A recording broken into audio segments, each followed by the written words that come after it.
नमस्कार मित्रों। सभी अपना अपना जीवन बड़े ही आनंद से जीते हैं, लेकिन जीवन में दुख और समस्याओं का आना स्वाभाविक है। इन्हें सहने की शक्ति होना हमें व्यक्तिगत प्रगति की दिशा में आगे बढ़ाती है।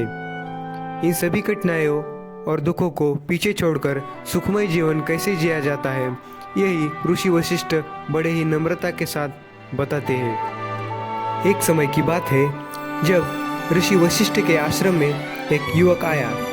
यह युवक ज्ञान की खोज में था। उसे जीवन के अर्थ को समझने की तलाश थी।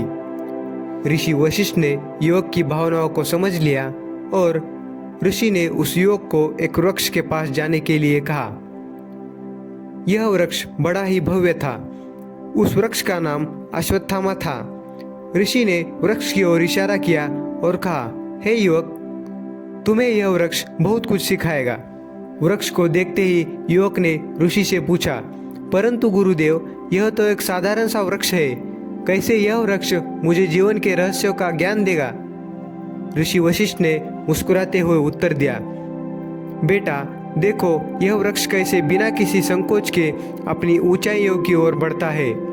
जैसे जैसे यह बढ़ता है, वृक्ष की रूपरेखा में बिना किसी ठहराव के सिर्फ वृद्धि ही होती है। वैसे ही जीवन में भी हमें आगे बढ़ने के लिए उच्चताओं की ओर प्रवृत्त होना चाहिए। चाहे जैसी भी परिस्थितियां हो, हमें लक्ष्य से भटकना नहीं चाहिए।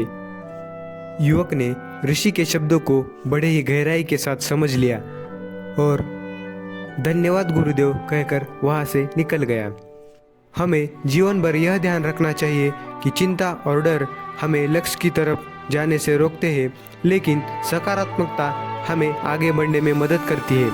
सफलता के मार्ग पर प्रत्येक कदम एक सीख होती है जो हमें आगे बढ़ने में मदद करती है।